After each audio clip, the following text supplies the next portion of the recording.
सामने ध्यान दीजिएगा, भले ही आपके पास सवाल ना भी लिखा हो कोई बात नहीं। बोले ये गया सुरेश जो कि नितिन के दाएं सातवां है। तो बेटा पहले तो नितिन बैठा लेंगे, हमने नितिन ये बैठा दिया। शुरुआत यही से देना सवाल की, वेरी गुड, हमने नितिन बैठा था। और ये सभी लोग जो बैठे होंगे वो ऊपर के साइड पे देख रहे होंगे, ऊपर उत्तरोन्मुख होकर बैठे, फेसिंग टुवर्ड्स द नॉर्थ। चलिए आप अपने आप को नितिन की जगह मान लीजिए कि आपका नाम नितिन है, तो सुरेश जो कि नितिन के दाएं सातवां है। तो आप सभी लोग बेटा नितिन की जगह बैठेंगे, तो आपका दाहिना हाथ राइट हैंड क्या उस तरफ होगा ना बेटा? नितिन के दाएं सातवां, 1 2 3 4 5 6 सातवां, ये है सुरेश, ये भी ऊपर ही दिख रहा है। आगे पढ़िए, लाइन को दोबारा से शुरू से पढ़िए। फिर से पढ़िए दोबारा से। यदि किसी पंक्ति में सुरेश जो कि नितिन के दाएं सातवां है, ठीक है, अपने लेफ्ट 13वां स्थान पे सकता है। 13 स्थान पे सकता है। देखिएगा, गौर करिएगा, सुरेश जो कि नितिन के राइट सातवां है, जब वो सुरेश अपने बाएं अपने लेफ्ट 13 स्थान खिसकता है, शिफ्ट होता है। अब 13 स्थान कैसे खिसकेगा मधुर बाबू, जरा ध्यान दीजिएगा सामने। सुरेश अपने बाएं 13 स्थान खिसकेगा, 1 2 3 4 5 6 7 8 9 10 11 12 और 13, इस 13वीं कुर्सी पर आकर बैठ जाएगा। समझ पा रहे हैं? चलिए, तो पहले सुरेश यहाँ हुआ करता था, इसको हमने एस फर्स्ट कह दिया, और खिसक कर यहाँ पर आ गया, इसको बोल दिया एस सेकंड, मतलब बाद में यहाँ आ गया सेकंड नंबर खिसक कर। चलिए, सुरेश जब नितिन के क्या था, नितिन क्या था, शुरुआत से पढ़िए। सुरेश जो कि नितिन के दाएं सातवां है, वही सुरेश जब अपने बाएं 13 स्थान खिसकता है, तो वह महेश के दाएं तीसरा हो जाता है। तो वह मतलब कौन, सभी लोग बताया भैया? तो वह जो सुरेश है वो महेश के दाएं तीसरा हो जाता है। अगर बेटा ये महेश के दाएं तीसरा हो जाता है, तो एक काम करते हैं, मान लेते हैं हमने महेश यहाँ कहीं लिखा, ये महेश है, ये भी ऊपर देख रहा है, महेश के दाएं तीसरा, 1 2 तीसरा, ठीक है, आगे पढ़ो। जो कि पंक्ति में राइट छोर से 49 पर है। जो कि मतलब कौन, जो कि मतलब कौन, शीट सब लोग कॉपी में देखो, कॉपी में देखो, और हमको ये बताओ जो मतलब कौन, शाबाश, जो मतलब कौन बेटा, महेश। तो मतलब महेश जो है वो पंक्ति के दाहिने छोर से 49 ऐसे 39, ओके। सुरेश महेश जो है वो पंक्ति के दाहिने छोर से 39वां है। अब ध्यान देने वाली बात क्या है वो समझिएगा बेटा। पंक्ति के क्या दाहिने छोर से हमने सही किया, दाहिना छोर वही तो होता है, 39वां है। अब देखिए, अगर 39वां है तो इसका मतलब है कि इसके पहले 38 लोग बैठाले जा चुके होंगे, अभी 39वां हो रहा है। आइए इसके इस तरफ 38 लोगों को इकट्ठा करते हैं, कैसे करेंगे ये देखना। 1 2 3 4 5 6 7 8 9 10 11 12 13 14 15 16, 38 में से 16 तो बैठ चुके दिखाई पड़ रहे हैं। 38 में से 16 अगर ये दिखाई पड़ रहे हैं तो 38 में 16 घटा दो, अच्छा 22, इसका मतलब बचे हुए 22 इधर बैठे होंगे। फिर से गौर करिए बेटा, अगर महेश बाबू जो है वो दाहिने छोर से 39वें नंबर पर हैं, तो इसका मतलब ये है कि महेश के इस तरफ, महेश के पीछे, महेश के पहले क्या बेटा 38 लोग बैठ चुके होंगे, तभी तो 39वां ये होगा। अब 38 कैसे बैठे वो समझो, 22 और 23, एक कुर्सी ये भी तो है, 23 24 25 26 27 28 29 30 31 32 33 34 35 36 37 38 और 1, क्या बात समझ पा रहे हैं? आगे पढ़िए। यदि पंक्ति में नितिन का लेफ्ट से 36वां स्थान हो तो बताइए। यदि पंक्ति में नितिन का लेफ्ट से 36वां स्थान हो, सभी लोग ध्यान दीजिएगा, लेफ्ट मतलब बाएं छोर से, मतलब इधर से ही होगा बेटा। तो बाएं छोर से नितिन का स्थान, नितिन बाबू ये रहे, नितिन का स्थान बाएं छोर से कितना दिया गया है सर, 36वां दिया गया। चलिए अच्छी बात है। अगर बाएं छोर से, ये है बायां छोर आपका, left corner from the left extreme and, बाएं छोर से नितिन का स्थान 36वां। इसका मतलब ये है कि नितिन के पहले इधर 35 लोग बैठाले जा चुके होंगे। क्या ये बात मानते हैं? अगर नितिन 36वां है तो नितिन के पहले कितने बैठाले जा चुके? 35। और 35 लोगों को इकट्ठा करते हैं, कैसे करेंगे ये देखना। 1 2 3 4 5 6 7 8 9, बेटा 35 में से 9 घटाओ, 26। कितना बचा? 26। तो इसका मतलब है इस जगह पे कितने बैठे होंगे? 26। अब आप चेक करके देख सकते हैं कि वाकई में नितिन बाबू जो है वो 36वें नंबर पे ही आ रहे हैं। ठीक है, नितिन बाबू को अगर आप ध्यान से देखोगे तो वो 36वें नंबर पर ही आ रहे हैं। चलो सभी लोग जरा अपनी कॉपी में जल्दी से क्वेश्चन को पढ़ो और सामने चेक करो, देखो कि डायग्राम सही बना है। और जिनके पास क्वेश्चन नहीं भी लिखा है वो अगल बगल मैनेज कर लो, आगे पीछे मैनेज कर लो, बैठ जाओ, बैठ जाओ, आगे बैठ जाओ। जिनके पास नहीं भी लिखा है अगल बगल मैनेज करो, लेकिन क्वेश्चन पढ़ो जरूर बेटा, जरूर पढ़ो, क्योंकि ये खिसकने वाले सवाल हम लोगों ने एक भी नहीं लगाए थे, अब लगा रहे हैं, शिफ्ट होने वाले। इसलिए इसको जरूर अच्छे से देख लो कि क्या इस चित्र से आप सहमत हैं। ये जो डायग्राम आपका बना हुआ है क्वेश्चन की जानकारी के आधार पे, क्या ये सही बना है? और कोई भी बात अगर बेटा समझ में ना आए तो बताइएगा, उसको हम फिर से समझा देंगे किसी भी जगह पे। चेक कर लीजिए, एक एक पॉइंट को पढ़िए सभी लोग और ये देखिए कि क्या ये बना हुआ डायग्राम क्या सही है। जल्दी से इसको क्रॉस चेक करिए।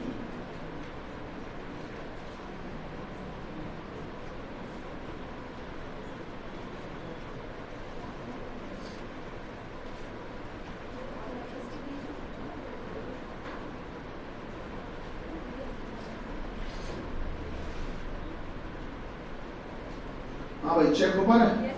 सही बना? चलिए पहला प्रश्न बताइए क्या? Very good. इस पंक्ति में कुल कितने लोग बैठे? तो बेटा जितने हमको दिख रहे हैं उतने बैठे, सीधी सी बात है, हिसाब किताब बिल्कुल सीधा है। तो चलिए देख लेते हैं, जितने दिखाई पड़ रहे हैं उतने बैठे हैं। तो गिनते हैं कि हमको कितने दिखाई पड़ रहे हैं। आइए इस बात को गिनने का प्रयास करते हैं कि हमको कितने लोग बैठे हुए दिखाई पड़ रहे हैं। आइए समझते हैं कैसे। बेटा सिंपली जो सामने दिख रहे हैं इनको जोड़ते चलते हैं, बिल्कुल मैनुअली जोड़ते हैं, बेसिक तरीके से जोड़ेंगे। 26 ये बैठे, 26 के बाद में ये 27, 28, 29, 30, 31, 32, 33, 34, 35, 36, 37, 38, 39, 40, 41, 42, 43, 43 और 22, 65। तो पहले सवाल का जवाब आया 65। क्यों भाई, सही जी। दूसरा बताओ। Very good. सुरेश और महेश के बीच में कितने लोग बैठे? बेटा हाँ भाई, यही गलत जवाब है। आपको पता है इस क्वेश्चन का सबसे आखिरी का अक्षर पढ़ो, क्या लिखा है?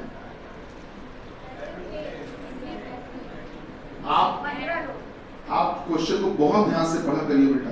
देखो मैं आपके सामने दो प्रश्न लिख रहा हूं, आपने कभी सोचा भी नहीं होगा कि इतने एक मामूली से अक्षर की वजह से आपका आंसर गलत होने वाला है। देखना आपके सामने लिखूंगा मैं, सुरेश तथा महेश के बीच में, सुरेश तथा महेश के बीच में कितने लोग, यहां से देखना बेटा, कितने लोग बैठे। एक सवाल पहले मैं ये लिख रहा हूं, बैठे हैं, एक सवाल ये।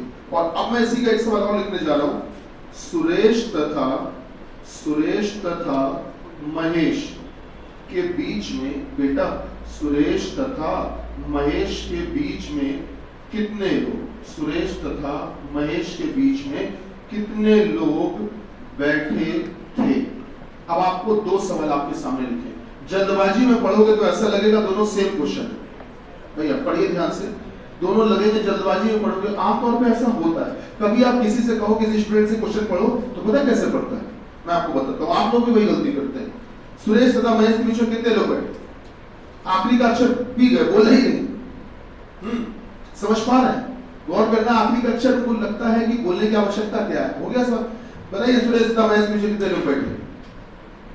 और सवाल गलत है, ये जो मैं बोल रहा हूँ ये गलत सवाल है। आप खुद सोचो, आखिरी का जब तक मैं अक्षर स्पष्ट नहीं बोलूंगा तब तक आप आंसर कैसे दे पाओगे। लेकिन आपको ऐसा लगेगा कि हमने सवाल पूरा बोल दिया है, जबकि हमने पूरा सवाल नहीं बोला। बेटा पूरा सवाल तो उस अक्षर तक जाके निपटेगा। तो गौर करिएगा, सभी लोग ध्यान दीजिएगा बेटा। जो पहले सुरेश बाबू बैठा करते थे शुरुआत में सुरेश इस कुर्सी पर था और यहां से खिसक कर ही तो यहां पहुंचा है। तो वर्तमान में, प्रेजेंट में सुरेश यहां पर आ गया है और पहले शुरुआत में सुरेश यहां हुआ करता था। क्या इस बात को आप समझ पा रहे हैं? सुरेश यहीं से तो खिसक के यहां पे आया है बेटा। तो सुरेश यहां बैठा करता था और अब यहां आ गया है। तो आपको बता दें, जो पास्ट वाले सुरेश है, भूतकाल वाले, बेटा वो ये है, सुरेश यहां पर बैठा था और यहां अब बैठा है।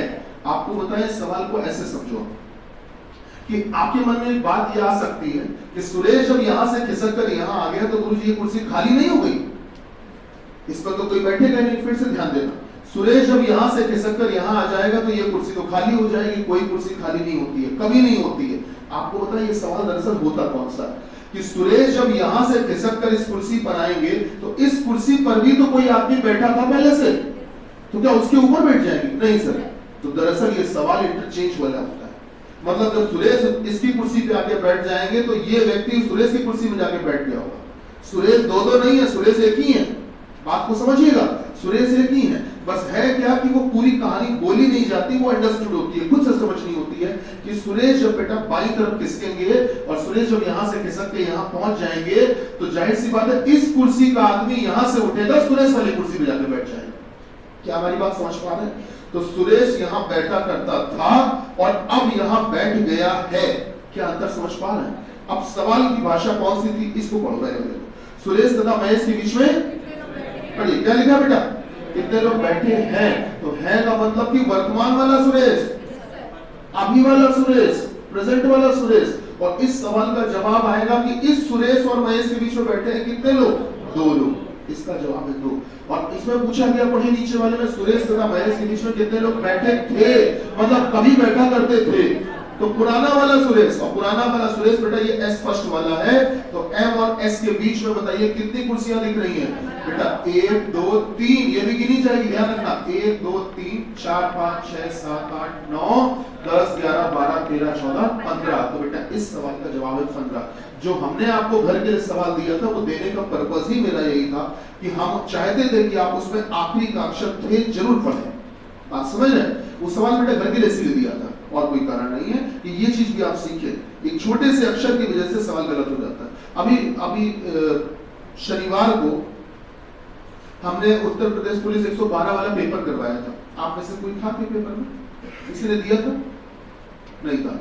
उसमें क्या था कि हमने पेपर में क्वेश्चन दिए थे तो उसमें लास्ट वाला जो क्वेश्चन था उसमें हमने ये पूछा था कि बताइए दिए गए प्रश्न चिन्ह के आधार पर कौन सा विकल्प इससे संबंधित नहीं है, इससे संबंधित नहीं है।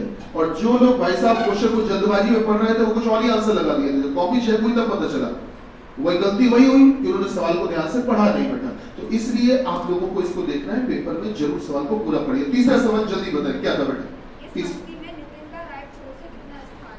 Very good. आपने ये बोला है कि इस पंक्ति में नितिन का दाहिने छोर से कितना स्थान है। तो नितिन तो एक ही दिखाई पड़ रहा है सबको। चलो सभी लोग गिनो और हमारी मदद करो। बताओ नितिन बाबू का दाहिने छोर से कितना स्थान है? गिनिए, सब लोग गिनिए राइट से। हाँ बेटा 30वां। चलिए देख लेते हैं सर। दाहिना छोर मतलब इधर से ही तो गिनेंगे सर। 22 23 24 25 26 28 29 30। क्या बात सही? अच्छा एक बात का जवाब और दे दो। इस पंक्ति में महेश का दाहिने छोर से कितना स्थान दिख रहा है? जल्दी बताओ। महेश का राइट से दाहिने छोर से कितना स्थान दिख रहा है? सभी लोग गिनो बेटा। हाँ बेटा 39। बढ़िया। इस पंक्ति में आप बताइए इस पंक्ति में सुरेश का बाएं छोर से, ध्यान से सुनना सवाल, इस पंक्ति में सुरेश का लेफ्ट से कितना स्थान था? समझ रहे हो? इस पंक्ति में सुरेश का बाएं छोर से कितना स्थान था बेटा? 43 43। और अगर पूछते कि सुरेश का बाएं छोर से कितना स्थान है, सर आंसर बदल जाता। सर आंसर बदल जाता। 26 27 28 29 30। सुरेश का बाएं छोर से 30वां स्थान है। और कितना स्थान था? 43वां था। दोनों में फर्क है। ठीक। चलिए इस और भी दिया था लोगों घर में। चलिए कार्यक्रम आगे बढ़ाते हैं। इस सवाल को आप घर पर दोबारा जरूर ट्राई करना बेटा, है ना? इस सवाल को जरूर ट्राई करना। एक सवाल और लिख लो घर के लिए, फिर हम नया टॉपिक आज शुरू कर रहे हैं। बोले सर 36 बच्चों की एक पंक्ति में, एक काम करो, चलो 36 बच्चे ही, 36 बच्चों की एक पंक्ति में, 36 बच्चों की एक पंक्ति में, 36 बच्चों की एक पंक्ति में लड़के तथा लड़कियां 36 बच्चों की एक पंक्ति में लड़के तथा लड़कियां इस प्रकार से बैठे हैं, इस प्रकार से बैठे हैं कि पहली लड़की के बाद एक लड़का, पहली लड़की के बाद एक लड़का, पहली लड़की के बाद एक लड़का, बेटा कॉमा लगाओ, कॉमा, दूसरी लड़की के बाद दो लड़के, दूसरी लड़की के बाद दो लड़के,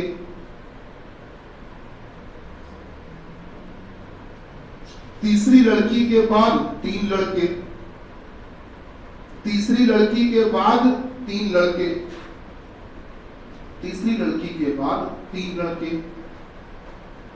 तीन लड़के, और इसी प्रकार आगे भी, और इसी प्रकार आगे भी, आगे भी, आगे भी।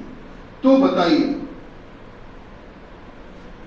तो बताइए, तो बताइए कि पंक्ति के द्वितीय अर्धांश, तो बताइए कि पंक्ति के द्वितीय अर्धांश मतलब सेकेंड हाफ, तो बताइए कि पंक्ति के द्वितीय अर्धांश, पंक्ति के द्वितीय अर्धांश में बैठे लड़कों,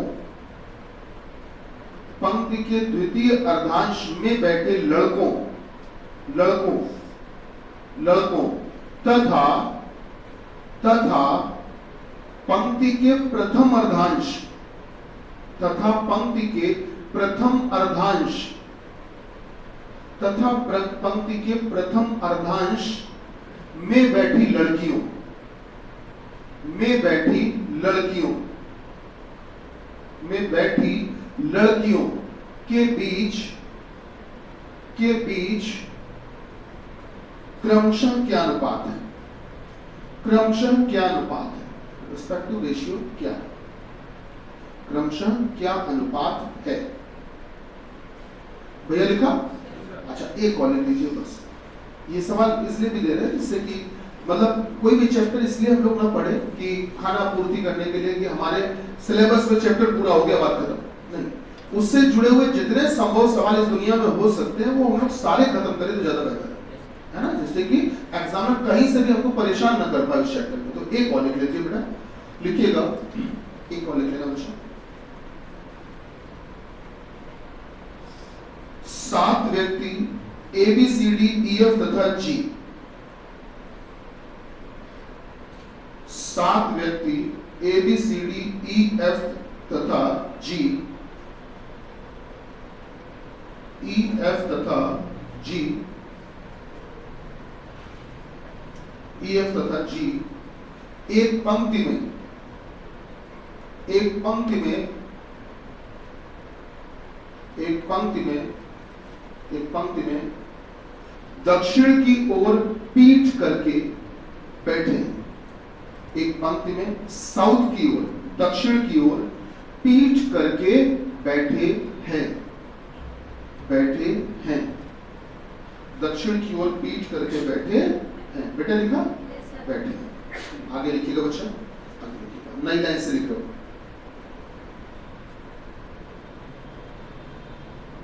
बोले पूर्वी किनारे से, पूर्वी बेटा east, from the east corner, पूर्वी किनारे से,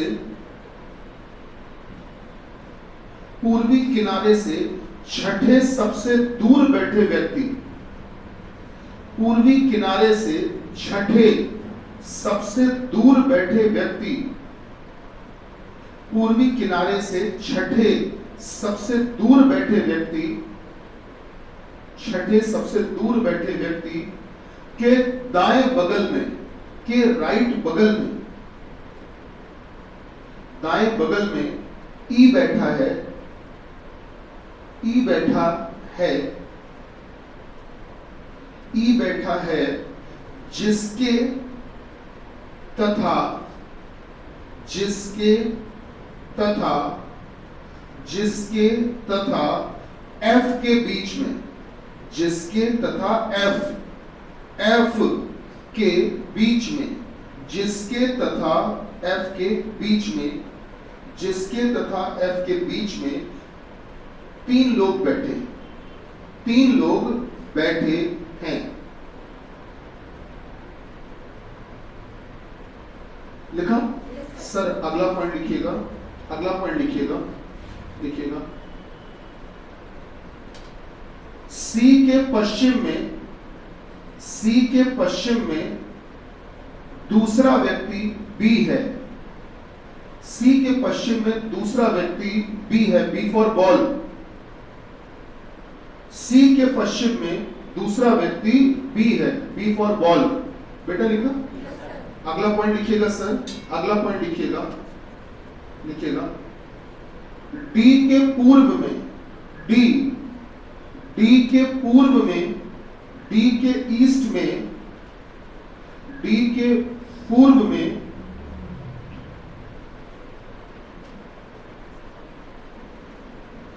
डी के पूर्व में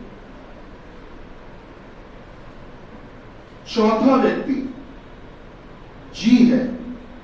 डी के पूर्व में चौथा व्यक्ति जी है, जी। बेटा लिखा? और आखिरी पॉइंट लिखिएगा, आखिरी पॉइंट लिखिएगा,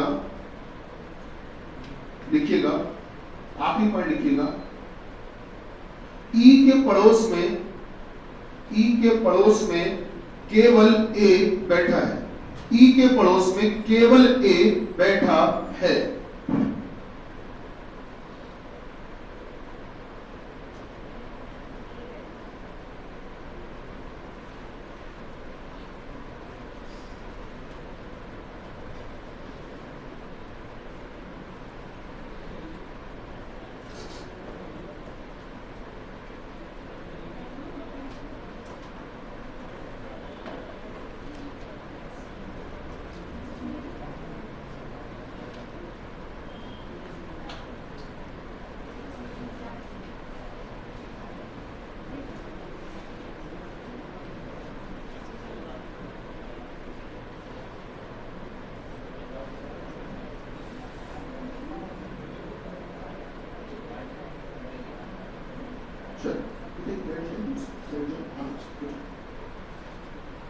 ठीक है, लिख लिया बेटा?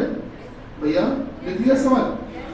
चलिए, तो आपको देखो इसमें क्या करना, अरेंजमेंट बनाना था मेन। आप क्वेश्चन चाहो तो लिख लो नीचे फर्स्ट, इससे जुड़ा हुआ पहला सवाल, पहला सवाल इससे जुड़ा हुआ। सर बोले पहला सवाल, पहला सवाल ये है, लिखिएगा बेटा।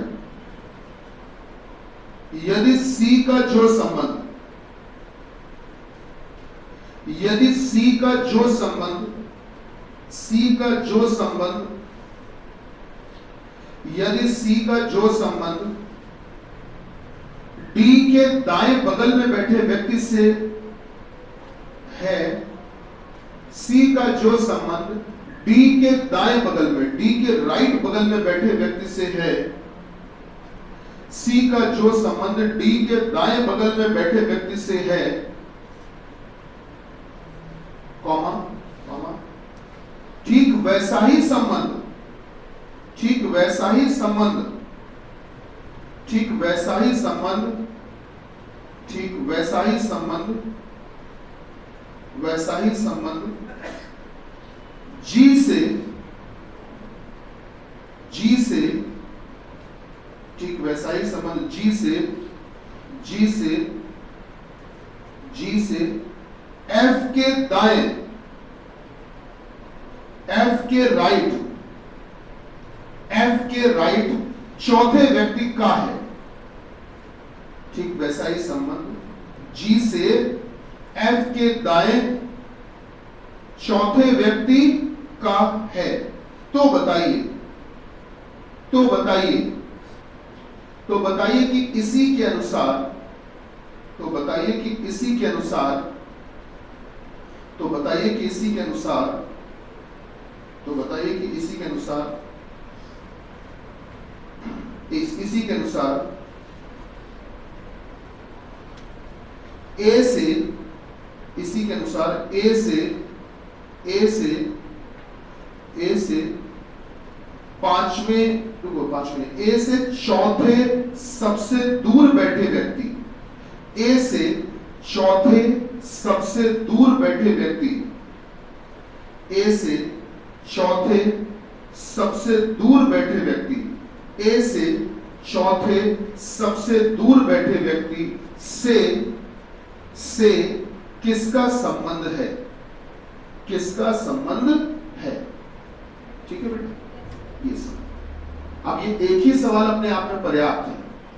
आप देख पा रहे होंगे कि पहली चीज को अरेंजमेंट करना। देखिए एक चीज और समझिएगा बेटा, गंभीरता से मेरी बात बोलो कि आप लोगों को जैसे हम सवाल घर के लिए देते हैं तो हमको इसलिए नहीं देते कि आप नोट करके कॉपी बंद करके घर में रख दो, नहीं, गलत बात है। फिर धीमे धीमे जब आप ऐसा करते जाओगे तो हम सवाल देना बंद कर देंगे। भाई जब उन सवालों को हमको ही शुरू से यहाँ लगाना है तो क्या मतलब है, घर के लिए देने का क्या मतलब। ठीक है ना, तो शीट जैसे आपको घर के लिए दी जाती है वो इसलिए कि आप शीट घर पे लगाओ। शीट लगाने का ढंग हम बता देते हैं लेकिन लगाना आपको है घर पे। ठीक है, शीट में 40 सवाल है तो 40 में से 25 आपने लगा लिए, 15 हमने बता दिए। लेकिन ये ठीक नहीं होगा कि 40 के 40 हम बोर्ड पे बताएं तो शीट आपको घर के लिए क्यों दे रहे हैं। फिर यहीं पर जमा रखे शीट को, लगाना तो यही हमको ना। तो इन चीजों पे आपको सुधार करना पड़ेगा। ये आपका एरिया है ना, उसमें हम केवल बता सकते हैं लेकिन सुधार आपको ही करना पड़ेगा। जैसे कि ये सवाल भी मैंने 2 घर के लिए दिए, कोशिश जरूर करना। सवाल होना ना होना बात की बात है लेकिन प्रयास करना आपकी जिम्मेदारी है, वो जरूर करना है। चलिए अब कार्यक्रम को आगे बढ़ाते हैं, नए टॉपिक की तरफ चलना। गौर करिएगा, बहुत आवश्यक टॉपिक है डायरेक्शन टेस्ट। इसको हिंदी में कहते हैं हम लोग दिशा परीक्षण। अच्छा बताइए दिशाएं कितनी होती हैं? 10 सच है, 10 ही होती है, बस सच है। ठीक है ना, जब 3 डायमेंशनल फिगर की बात करें, त्रिविमीय आकृति की बात करें तो 10 दिशाएं ही होती है। लेकिन हम लोग जो प्लेन, ये जो सतह है, जो नॉर्मल है, ये कागज है या बोर्ड है, इस पर पढ़ाई कर रहे हैं हम लोग, तो इस पर पढ़ने के लिए हम लोग की दिशा होती 8। ठीक है, क्योंकि होती कैसे वो समझिएगा। सर हमने क्या किया, पहले प्लस का निशान जैसे बना दिया, इसमें ऊपर की तरफ जो दिशा होती है हमेशा इसका नाम होता है नॉर्थ। हमेशा ये दिशा जो होती है इसको उत्तर कहते हैं। जो नीचे की तरफ दिशा होती है हमेशा इसको कहते हैं बेटा साउथ या दक्षिण भी कह सकते हैं। इसके अलावा जो इस तरफ वाली दिशा होती है दाहिनी तरफ, सोचो जरा सभी लोग, अगर आप इस बीच में केंद्र में खड़े हो गए और आप ऊपर देख रहे हो, अगर आप ऊपर देख रहे हो तो क्या आपका दाहिना हाथ इस तरफ होगा, राइट हैंड इस तरफ होगा, तो इधर जो दिशा होती है वो हमेशा ईस्ट होती है बेटा, इसको हमेशा पूर्व कहते हैं। और इसी प्रकार से जो बाईं तरफ दिशा होती है उसको हमेशा वेस्ट कहते हैं या फिर आप पश्चिम भी कह सकते हैं। अच्छा, इसके अलावा सर उत्तर और पूर्व के बीच की दिशा कहलाती है उत्तर पूर्व। भाई उत्तर और पूर्व के बीच में है तो उत्तर पूर्व कहलाएगी। ठीक है, इसको हम लोग कहते हैं उत्तर पूर्व या कह सकते हो नॉर्थ ईस्ट। अच्छा, इसको इसका उल्टा भी बोल सकते हैं, जैसे आप उत्तर का नाम पहले ले रहे हो, पूर्व का नाम बाद में ले रहे हो, आप क्या कह रहे हो, उत्तर पूर्व। आप इसको उल्टा भी कह सकते हो, पूर्व का नाम पहले ले लो और उत्तर का नाम बाद में ले लो, इसको आप पूर्वोत्तर भी कह सकते हो। रेलवे में आपने इस शब्द का नाम सुना होगा, पूर्वोत्तर रेलवे, सुना है कि नहीं बेटा? और बहुत जगह पे, ऐसा भी नहीं केवल रेलवे की बात करें तो कहने का मतलब ये कि आप चाहो तो किसी का भी नाम पहले ले सकते हो, मतलब उत्तर का पहले ले लिया, पूर्व का बाद में ले लिया, उत्तर पूर्व, या ये कह सकते थे कि पूर्व उत्तर। ठीक है ना, इसी प्रकार से दक्षिण और पश्चिम के बीच की दिशा है, then it will be south west. इसको हम लोग क्या कहेंगे, साउथ वेस्ट, सॉरी नॉर्थ और दक्षिण कह रहा था। उत्तर और पश्चिम के बीच की दिशा है तो ये कहलाएगी नॉर्थ वेस्ट या कह सकते हो उत्तर पश्चिम। इसी प्रकार से मतलब दक्षिण और पूर्व के बीच की दिशा है तो दक्षिण पूर्व या इसको साउथ ईस्ट भी कह सकते हैं। इसी प्रकार से दक्षिण और पश्चिम के बीच की दिशा है तो ये कहलाएगी साउथ वेस्ट या इसको बेटा हम लोग दक्षिण पश्चिम भी कह सकते हैं। हमेशा ध्यान रखना सर, अगर कोई भी व्यक्ति कभी भी ऊपर साइड में ऐसे चला जा रहा है, ऊपर कभी भी कहीं से भी चला जा रहा है ऊपर, तो ऊपर मतलब किस दिशा में जा रहा है, उत्तर में। कभी भी कोई व्यक्ति अगर इधर साइड में जा रहा है, सामने देखना सब लोग, अगर कोई व्यक्ति इधर साइड में ऐसे चला जा रहा है, ऐसे इधर चला जा रहा है, इधर ऐसे, तो ये बताओ ये दिशा कौन सी दिशा में जा रहा है, तो उधर जा रहा है, तो मतलब पूर्व में जा रहा है। और अगर बेटा कोई व्यक्ति कभी भी इधर साइड में चला जा रहा है, इधर साइड में, तो ये दिशा कौन सी है बच्चा बोलो, पश्चिम है। और अगर कोई भी व्यक्ति मान लो सर इधर साइड में ऐसे चला जा रहा है, तिरछा नीचे तिरछा ऐसे चला जा रहा है इधर, तो बताओ बेटा ये दिशा कौन सी है? South east. इसी प्रकार से अगर कोई व्यक्ति इधर साइड में चला जा रहा है मतलब ये दिशा कौन सी है सर? South west. नहीं समझ पाए?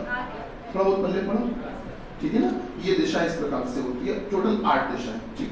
अच्छा एक गोले की अगर बात करें, सर्कल की बात करें, तो एक गोला पूरा 360 डिग्री का होता है, जिसमें कि ये छोटे छोटे टुकड़े बराबर बराबर बांटे गए 8 टुकड़े हैं, 8, समझ रहे हैं? तो 360 डिग्री में अगर 8 का भाग दोगे तो हर एक टुकड़ा पता है कितने डिग्री का है? 45 का, 45 ईच, हर एक टुकड़ा जो है वो 45 डिग्री का है। इसके अलावा ध्यान रखिएगा, कभी भी किसी भी देश का, राज्य का, शहर का, मोहल्ले का, गांव का, विश्व का मानचित्र देखा जाता है, जब भी किसी भी जगह का मानचित्र, मैप देखा जाता है, मैप मानचित्र, तो वो हमेशा उत्तर दिशा में ही रख के देखा जाता है। ये आपको ज्योग्राफी में पढ़ाया गया होगा निश्चित रूप से, कि कभी भी किसी भी चीज का मानचित्र देखा जाता है तो हमेशा उत्तर दिशा में ही रख के देखा जाता है। अगर हम इंडिया की बात भी कर ले बेटा, अगर इंडिया की बात भी कर ले, तो इंडिया की बात भी अगर आप करते हो तो इस तरह से आपने देखा होगा कि इंडिया का मैप भी अगर आप देखते हो तो इसमें जो उत्तर दिशा है वो ये होती है। उत्तर में कौन कौन है? जम्मू एंड कश्मीर, हिमाचल प्रदेश वगैरह वगैरह ये है। पश्चिम में कौन कौन है? गुजरात, दमन दीव, महाराष्ट्र, दादरा नगर हवेली, गोवा वगैरह। ईस्ट में है 7 सिस्टर, मेघालय, मणिपुर, मिजोरम, सुना होगा आपने सारे। दक्षिण में है तमिलनाडु, केरला, ये सब सारी चीजें है ना भारत में। तो ऐसे किसी भी जगह का मानचित्र देखना हमेशा उत्तर में रख के देखा जाता है, चाहे काकादेव का, चाहे कानपुर का, चाहे यूपी का, चाहे विश्व का, ठीक है ना? इसके अलावा एक बात और समझिएगा, एक छोटी सी बात, ये मैं इसलिए बता दिया करता हूं क्योंकि ज्योग्राफी में हिस्ट्री आप जानना आपको जरूरी है। भारत में जैसे अगर भारत का मानचित्र थोड़ा सा सही से नहीं बना, कोई बात नहीं, काम चला हो गया। भारत में आप ध्यान से देखना, इस जगह पर स्पष्ट कर देखेंगे,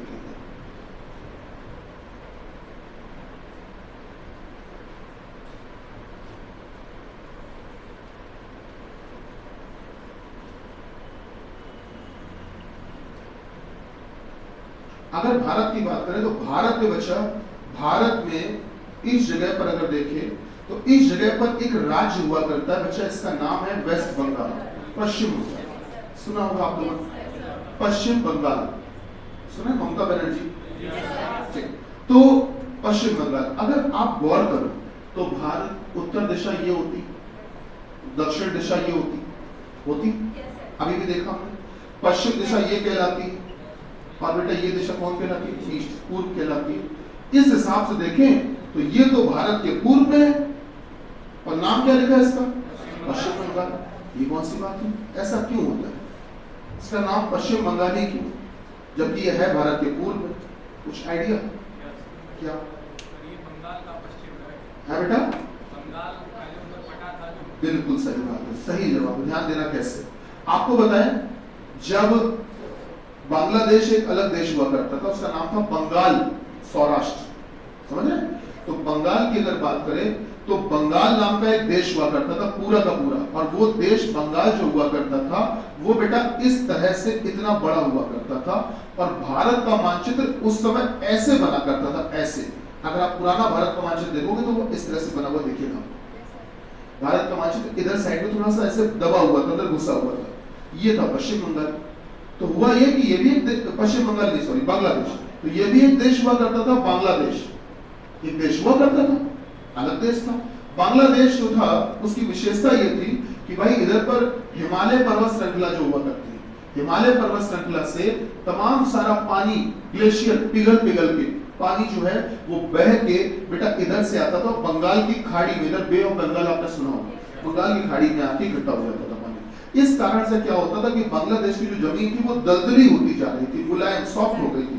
वहां पर तालाब बहुत थे, झील बहुत थे, मतलब नदियां नहीं हो पा रही थी, लेकिन दलदली जमीन, ये सब चीजें बहुत होती, पानी रुकता बहुत था वहां पर, क्योंकि क्या था कि बंगाल की खाड़ी जो है वो बहुत दबी हुई जगह, अंदर घुसी हुई जगह, तो पानी वहां स्टोर हो जाता था। इस कारण से क्या हुआ कि जब कहीं पानी इकट्ठा होने लगता है तो वहां पर मछलियां वगैरह पैदा होने लगती हैं अपने आप, कीड़े मकोड़े, देखा होगा पानी, आप कहीं पर एक गड्ढा खोद के पानी इकट्ठा कर दो, छोड़ दो कुछ दिनों के लिए, तो देखना अपने आप मछली आ जाती है उसमें, नहीं होता कुछ कीड़े मकोड़े। तो वैसे ही हुआ, तो बांग्लादेश में क्या था कि मछलियां बहुत होने लगी, और ये बहुत शुरू से है, इसलिए वहां का जो मुख्य व्यवसाय है वो मत्स्य पालन है, मछली पालना वहां का मुख्य व्यवसाय है। और वहां से जो मछलियां हैं वो दुनिया के हर प्रकार की जितनी वैरायटी की मछली वो सब यहाँ पे होती है बांग्लादेश में। और ये मछलियां पूरी दुनिया में एक्सपोर्ट की जाती थी, बेची जाती थी, और बेचने के से जो पैसा मिलता था उससे काम चल रहा था बांग्लादेश का, कि उससे उन्होंने क्या किया कि कुछ अनाज खरीद लिया, सब्जी खरीद ली, और इस तरह से अपना जीविका चले गई। बांग्लादेश बहुत गरीब, निहायत ही गरीब देश था, अभी भी है, कोई अमीर नहीं है। तो हुआ ये कि बेटा बांग्लादेश बहुत गरीब था, परेशान हुआ करता था, तो इसकी परेशानी का किसी ने फायदा उठाया। ध्यान देना कैसे उठाया। इधर पर एक मुल्क है, उसका नाम है पाकिस्तान, आप सभी जानते हैं। पाकिस्तान जो है वो हमेशा से इस फिराक में रहता है कि भारत को कैसे परेशान किया जाए। तो पाकिस्तान ने क्या किया, उसने देखा कि यार बांग्लादेश जो है, बांग्लादेश गरीब है, परेशान है, जरूरतमंद है, और बांग्लादेश की मदद से इंडिया को परेशान करते हैं। पाकिस्तान ने कहा इधर से तुम अकेले मान लो कोशिश कर ही रहे हैं, जो कर पा रहे हैं, उधर से परेशान कर लेते हैं। तो पाकिस्तान ने ये मंसूबे बनाए। पाकिस्तान की खूबी क्या है, वहां पर आपको पता होगा ये जो नशीले पदार्थ होते हैं ना, इनकी पैदावार बहुत अच्छी होती है, अफीम वगैरह ऐसा चीजें, और बोल के मैं बोल रहा हूँ लेकिन होती बहुत है, ठीक है ना।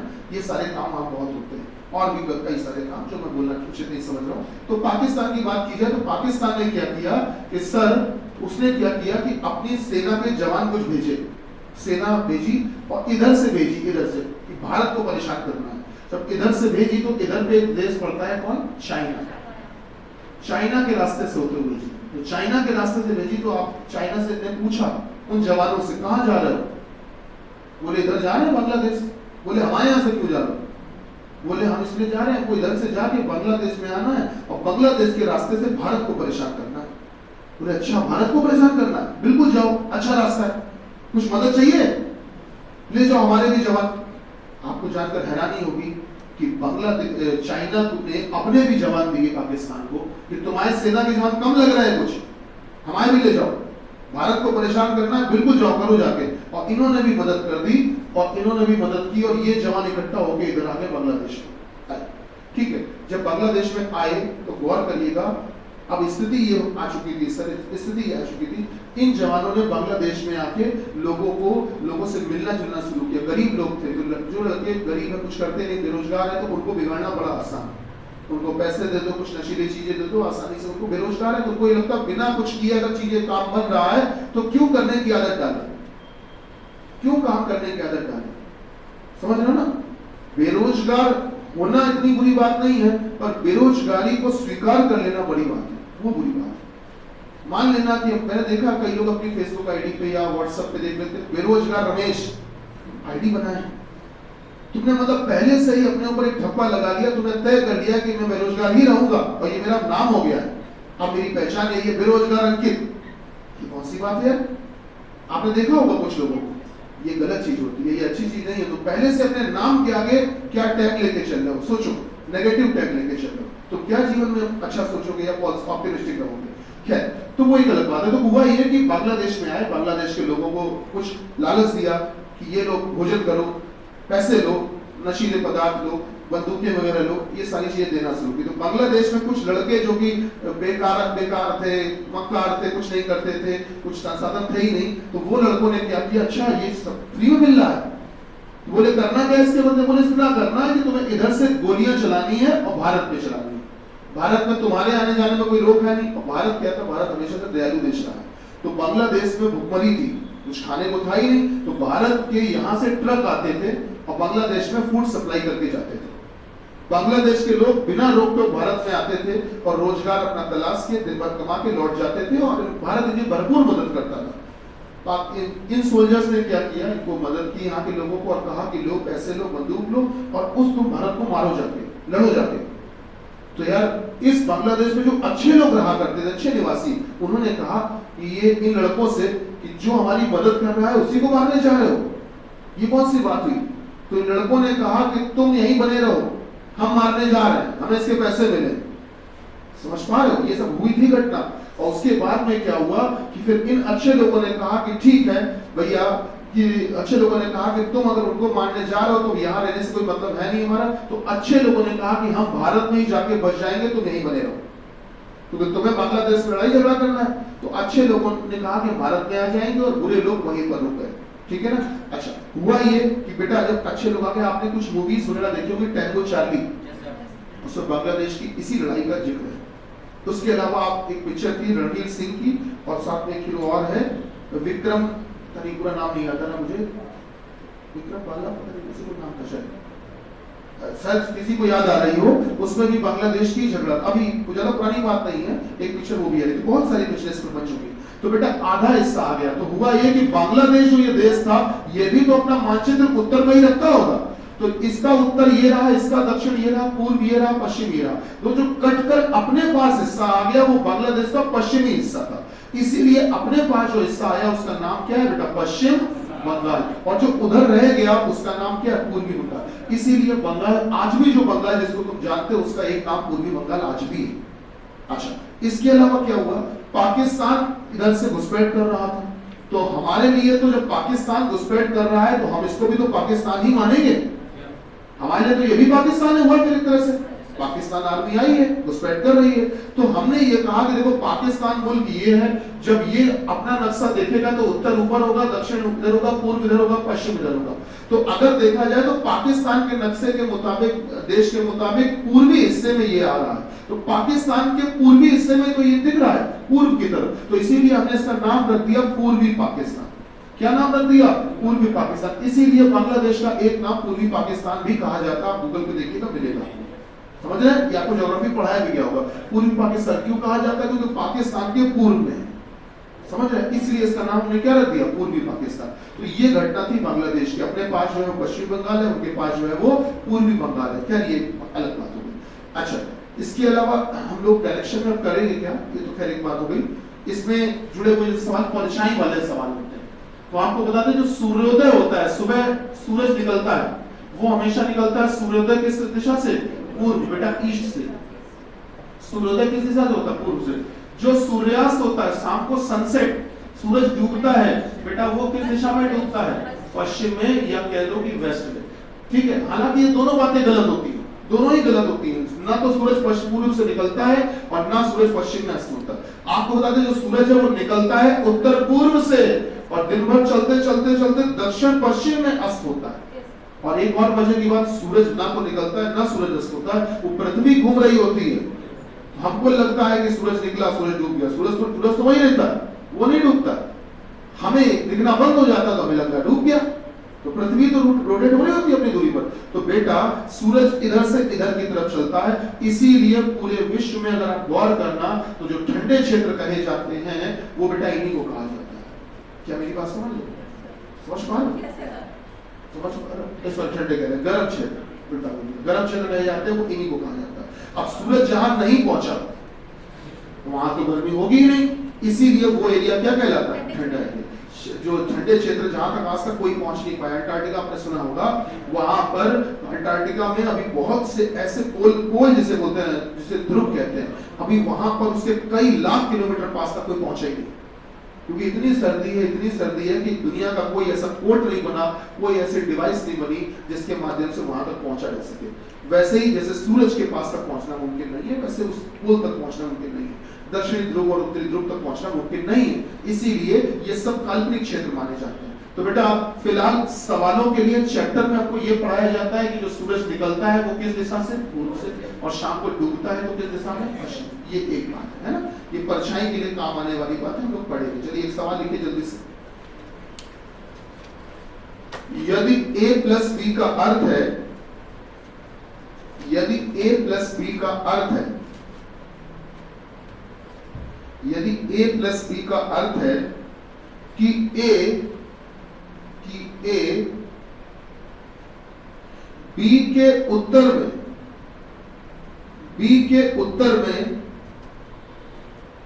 b के उत्तर में स्थित बिंदु, b के उत्तर में, b के उत्तर में स्थित बिंदु के पश्चिम में है,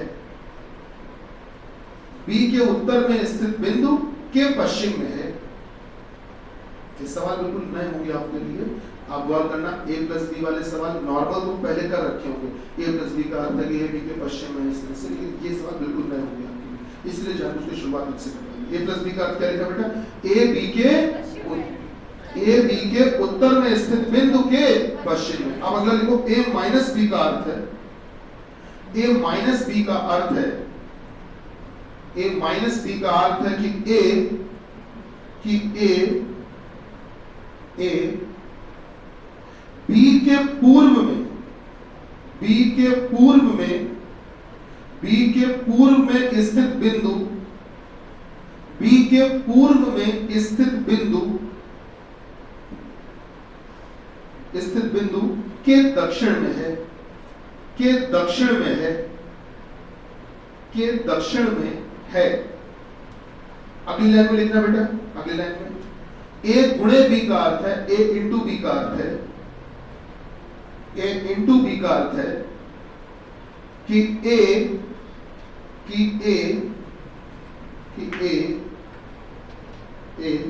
बी के पश्चिम में स्थित बिंदु, बी के पश्चिम में स्थित बिंदु, बी के पश्चिम में स्थित बिंदु, बी के पश्चिम में स्थित बिंदु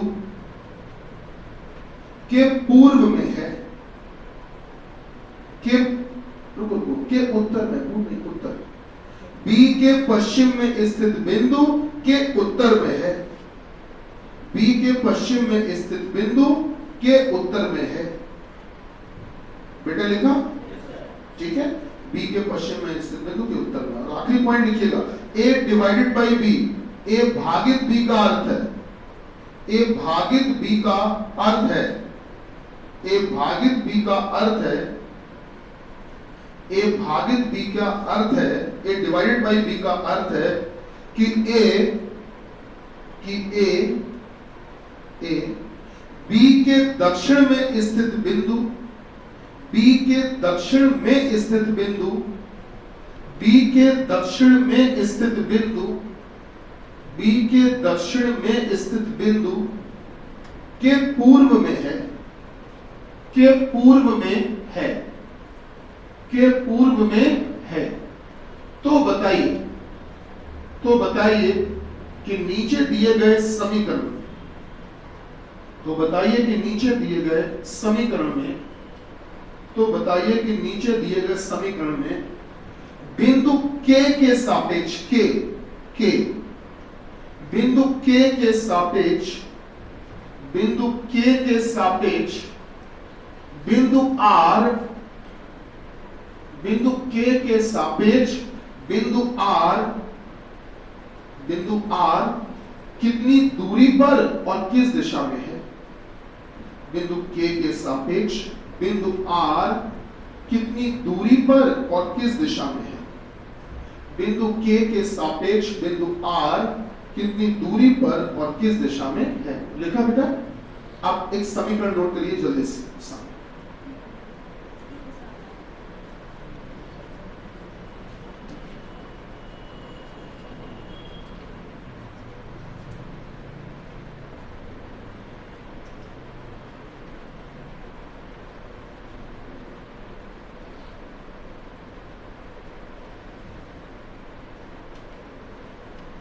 ये समीकरण नोट करिएगा बेटा, इसके ऊपर डिस्टेंस भी दी गई, 8, 6, 12, 4, 10, 6,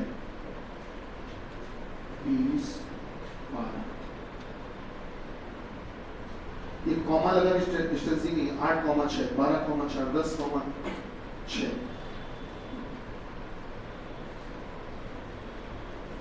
है ना? कुछ और टेस्ट है क्या? हाँ चलिए, आज देखिए अभी शनिवार को टेस्ट हुआ था, उसमें लोग आ गए थे काफी, लेकिन उसके बाद में फोन आए थे बहुत से लोगों के जो नहीं पहुंच पाए थे, उनको पता नहीं चला होगा जो भी। तो अगर आप में से कोई टेस्ट देना चाहेगा तो आज दोबारा से रखा गया है टेस्ट, जो लोग रह गए थे, सुबह 10 बजे। ठीक है, सुबह 10 बजे उत्तर प्रदेश पुलिस 112 बैच का टेस्ट है, बस लास्ट ये टेस्ट करवा देंगे, खत्म हो जाएगा। ठीक, तो जो लोग देना चाहें, जो नहीं आ पाए थे, जिनको सूचना नहीं मिल पाई थी, वो दे सकते हैं। उत्तर प्रदेश पुलिस इस बैच का एडमिशन के लिए बेटा ये आज सुबह 10 बजे टेस्ट है। ठीक है, तो जो आना चाहे आ सकता है। 112 चलिए okay, thank you so much. Bharat माता की जय। मिलते हैं कल की क्लास में, शीट देंगे आपको।